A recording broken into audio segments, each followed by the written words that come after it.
രാവിലെ തന്നെ കുളിച്ചൊരുങ്ങി അമ്പലത്തിലോട്ട് പോയി. രാവിലെ അമ്പലത്തിൽ പോക്ക് മടിയാണ്. പിന്നെ നമ്മുടെ കുട്ടൂന് മേലാതെ കിടന്നപ്പോൾ എണ്ണ മേടിച്ചു കൊടുക്കാൻ നേർന്നിട്ടുണ്ടായിരുന്നു. അതുകൊണ്ട് പെട്ടെന്ന് അതിന് പോവാണ്. ഇതാണ് ഞാൻ കഴിഞ്ഞ ദിവസം പറഞ്ഞില്ലേ, അമ്പലത്തിൽ ഒരു നല്ല ചെമ്പകച്ചെടിയുണ്ട്, നിറയെ പൂവാണെന്ന് കണ്ടോ. അത് കഴിഞ്ഞിട്ട് ഇത് കണ്ട്, ഇതൊരു നന്ദിയാർവട്ടമാണ്. അതിനും ഒരുപാട് പൂക്കളൊക്കെ വീണ് കിടപ്പുണ്ട്. തൊഴുത് കഴിഞ്ഞ് തിരിച്ചു വരുവാണ്. അപ്പോൾ പാല് മേടിക്കാൻ അമ്മ പറഞ്ഞിട്ടുണ്ടായിരുന്നു. കടയിൽ നിന്ന് പാലും മേടിച്ചു. തിരുമേനി തന്ന ഉത്സവത്തിന്റെ നോട്ടീസുമായിട്ട് ഞാൻ തിരിച്ചു വരുവാണ്. ഒരു 10-11 മണിയൊക്കെ ആയപ്പോൾ ഞാൻ മുണ്ടക്കയം വരെ പോയി. കാര്യം നമ്മുടെ കുട്ടൂനും കുഞ്ഞിപ്പണിനും ഒക്കെ വേണ്ടി ഡോഗ് ഫുഡും ക്യാറ്റ് ഫുഡൊക്കെ വാങ്ങണമായിരുന്നു. അതിനായിട്ട് മുണ്ടക്കയം കോസ്വേയിൽ ഇരിക്കുന്ന ധന എന്ന് പറയുന്ന ഈ ഒരു ഷോപ്പിലാണ് വന്നത്. തൊട്ട് ഓപ്പോസിറ്റ് ഉള്ള ഷോപ്പിൽ ഡിഫറെൻറ്റ് കളേഴ്സിൽ സോപ്പ് ഇരിക്കുന്നുണ്ടപ്പോഴാണ് ചെന്നത്. ഒരു ഇത്താത്ത നടത്തുന്ന ഷോപ്പാണ് അത്. ഹോം മെയ്ഡ് ആയിട്ടുള്ള സോപ്പായിരുന്നു. അത് ഞാനൊരു 5-6 മേടിച്ചു. കാര്യം അവർക്കൊരു ഹെൽപ്ഫുൾ ആട്ടെ എന്ന് വിചാരിച്ചു. നല്ല സ്മെല്ലും പിന്നെ ഒന്ന് ഉപയോഗിക്കാമെന്ന് വിചാരിച്ചു. ഇത് നമ്മുടെ മുണ്ടക്കയം പാലത്തിൻ്റെ സമീപമാണ്. ആ ഓട്ടോയിലുള്ള ചേട്ടനോട് കുറച്ച് പച്ചക്കറി വാങ്ങി, ഇഞ്ചി വെളുത്തുള്ളിയൊക്കെ. എന്നിട്ട് ആ കാണുന്ന കടയിൽ നിന്ന് മീനും മേടിച്ചു. ചൂരമീനായിരുന്നു. വന്ന ഉടനെ അത് വറക്കുകയും കറിവെക്കുകയൊക്കെ ചെയ്തു.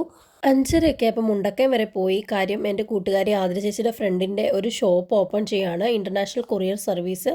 അതിൻ്റെ ഉദ്ഘാടനത്തിനായിട്ട് പോവുകയാണ്. ആളെ കാണാൻ ചെന്നപ്പം നിൽക്കുന്നു ട്രെൻഡ്സിൽ ഭയങ്കര പർച്ചേസിങ് ആണ്. പിന്നെ ഒരു വിധത്തിൽ ഞാൻ പിടിച്ചിറക്കിക്കൊണ്ട് വന്നു. ആർമി എനിക്ക് നല്ല ശ്വാസം മുട്ടലുള്ളതുകൊണ്ട് ഡബ് ചെയ്യുമ്പോൾ ഒരു ബുദ്ധിമുട്ടുണ്ട്. നിങ്ങൾക്കത് ഫീൽ ചെയ്യുന്നുണ്ടോ എന്ന് എനിക്ക് അറിയത്തില്ല. അവിടുന്ന് തന്നെ പുതിയ ഡ്രസ്സൊക്കെ വാങ്ങിയിട്ട് അതിനുശേഷം എൻ്റെ കൂടെ റെഡി ആയിട്ട് വന്നു. മുണ്ടക്കയത്ത് നിന്ന് കോട്ടയം പോകുന്ന വഴിക്ക് പൈങ്ങനെ കിപ്പറമായിട്ടാണ് ഈ ഒരു ഷോപ്പ് വരുന്നത്. നമ്മുടെ അജുവ റെസ്റ്റോറൻറ്റ് ഇല്ലേ, അതിൻ്റെ തൊട്ടപ്പുറത്തായിട്ടാണ്. ഞങ്ങൾ അവിടെ ചെന്നു. ആതിരശേഷിക്ക് കുറച്ച് വീഡിയോ ഒക്കെ കവർ ചെയ്യണം, പുള്ളിക്കാരിയുടെ വ്ളോഗിൽ ആഡ് ചെയ്യാനായിട്ട്. അപ്പോൾ ചേച്ചിയുടെ കുറച്ച് വീഡിയോസൊക്കെ ഞാൻ കവർ ചെയ്ത് കൊടുത്തു. ചേച്ചിയുടെ ഫ്രണ്ടായിട്ട് കൂടെ നമുക്ക് ഒരുപാട് നല്ല കോപ്പറേറ്റീവ് ആയിട്ടുള്ള ഒരു സാറും ഭാര്യയൊക്കെ ആയിരുന്നു. പിന്നെ മീനാക്ഷിയാണ് ഉദ്ഘാടനം ചെയ്തത്. അത് കഴിഞ്ഞപ്പോൾ ഞാനും ചേച്ചിയും കൂടെ വേറൊരു പ്ലാൻ ഇട്ടു. ഒരു സിനിമയ്ക്ക് ഇറയില്ലെന്ന് വിചാരിച്ചു. പക്ഷേ സിനിമയുടെ ടൈം ഓവറായിരുന്നു.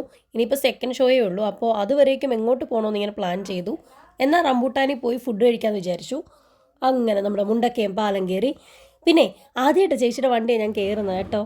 ഇതാണ് നമ്മുടെ റംബൂട്ടാൻ. ഈ റംബൂട്ടാനിൽ കയറി നമ്മൾ ഫുഡ് കഴിക്കാനുള്ള പ്ലാനൊക്കെ ആയിരുന്നു. അപ്പോൾ അവിടെ കയറി ചെന്നപ്പോഴേ അവർക്ക് മനസ്സിലായി, ഇടയ്ക്കിടയ്ക്ക് വരാറുള്ളതുകൊണ്ട് ആ പിള്ളേരോട് ആദരിച്ച് നല്ല കമ്പനിയായിരുന്നു. നല്ല ഫെസിലിറ്റീസ് ഒക്കെ ഉള്ളൊരു ചെറിയതുമാണ് എന്നാൽ ബ്യൂട്ടിഫുള്ളും ആയിട്ടുള്ളൊരു നമ്മുടെ ഒരു റെസ്റ്റോറൻ്റാണ് റംബൂട്ടാൻ. ഫുഡ് ഓർഡർ ചെയ്തിട്ട് ചേച്ചി ഫോണിൽ കുത്തിയിരുന്നപ്പോൾ ഞാൻ തന്നെ ഫോണിൽ നോക്കി എൻ്റെ സൗന്ദര്യം ആസ്വദിച്ചുകൊണ്ടിരിക്കുമായിരുന്നു. അത് കഴിഞ്ഞപ്പോൾ നമ്മൾ ഓർഡർ ചെയ്ത മന്തി വന്നു. രണ്ടുപേരും പെട്ടെന്ന് മന്തിയൊക്കെ കഴിച്ചിട്ട് റെഡിയാവുകയാണ് തിരിച്ചു പോകാനായിട്ട്. എന്നാലും സിനിമയ്ക്ക് ടൈം ആകുന്നതേ ഉള്ളൂ. കുറച്ച് നേരം കൂടെ ഞങ്ങൾ കുറച്ച് ഇങ്ങനെ ടൈമൊക്കെ ലാഗ് അടിപ്പിച്ചു. അത് കഴിഞ്ഞപ്പോൾ ഞങ്ങൾ പെട്ടെന്ന് തിരിച്ചു പോന്നു. ഇതാണ് നമ്മുടെ നൈറ്റ് റംബുട്ടാൻ്റെ പരിസരം, അതായത് മുണ്ടക്കയം കോസ്വേ പാലം.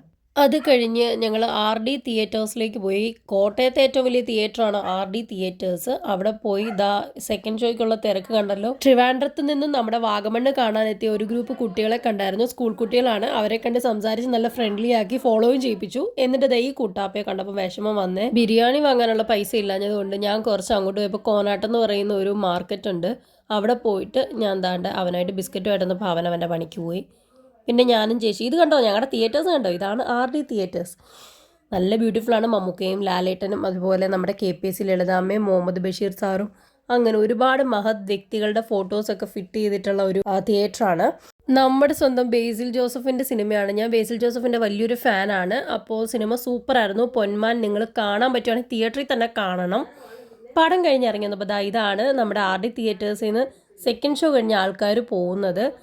അപ്പോൾ അതെല്ലാം കഴിഞ്ഞ് ഞങ്ങൾ തിരിച്ചു പോന്നു. ബൈ.